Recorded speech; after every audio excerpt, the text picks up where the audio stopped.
The Seattle Seahawks have made a trade with the Washington Redskins that will send cornerback Quinton Dunbar to Seattle in exchange for a 5th-round pick.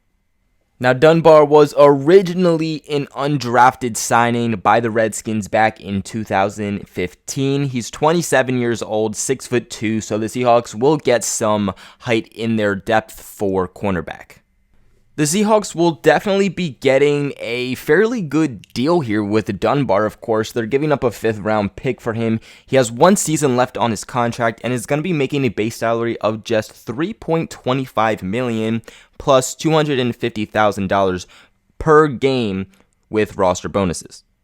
Last season with the Washington Redskins, Dunbar made 11 starts and 25 total starts with the Washington Redskins over the past 5 years.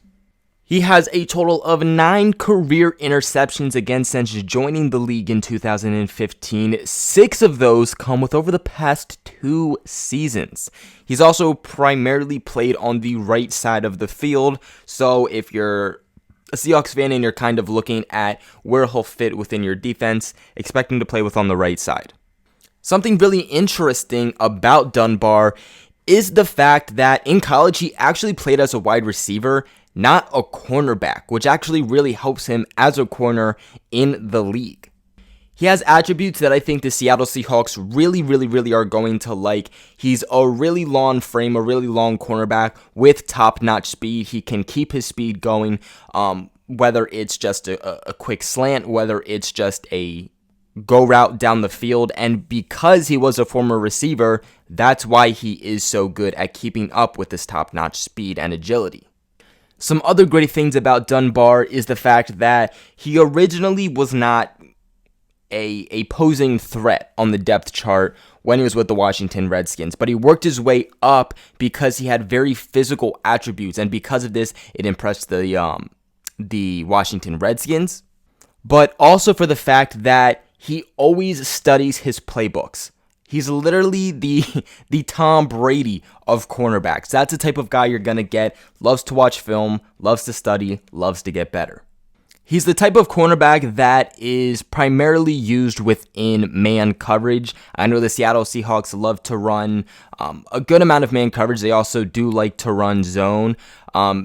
That's strictly what he was viewed as a few years back, was just a man coverage type of cornerback.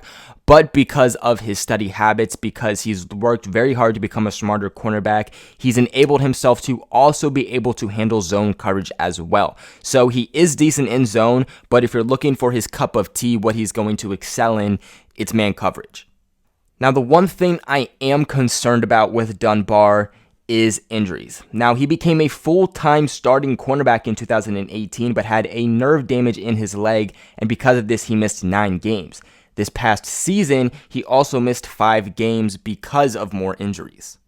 Because of his rise in status in the NFL, Dunbar actually wanted a raise, and the Washington Redskins did not want to restructure his contract because they had new coaching staff coming into their organization. Because of this, they decided to put him on the market, see what his value was. Seattle Seahawks called, and it was just a good fit. Now, the Seattle Seahawks cornerbacks, including their nickelbacks, only had a total of 3 interceptions, both in 2018 and 2019. All 3 last seasons came from Flowers, who had a very up and down second season. He had some really great moments, had some really questionable moments. And because of that, the Seattle Seahawks need a guy who, 1, is going to be consistent, but 2, is also finally going to make them some plays. The Seahawks definitely have enough to get by on offense. They just made that signing of Philip Dorsett. They, of course, have DK Metcalf. They have Lockett.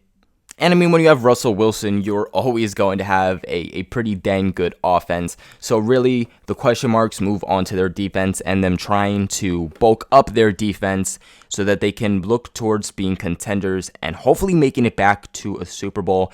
Now, with them giving this draft pick to the Redskins, it leaves them with a total of 7 draft picks. A first, 2 seconds, a third, 2 fourths, and a 6th.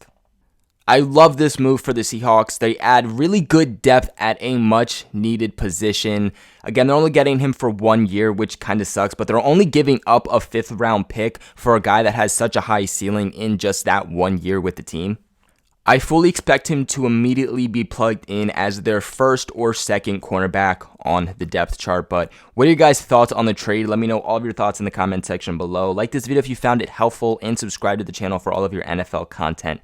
Thank you all so much for watching, and I'll catch you in the next one.